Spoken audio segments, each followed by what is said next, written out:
9 महिना कोखमा राखी तिमीले भित्र्यायो मलाई यो संसारमा बोकी।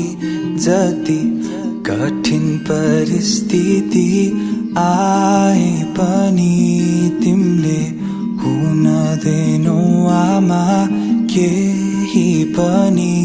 तिम्रो माया र ममता पार म सम्झिने छु जहिले तिम्रो साथ।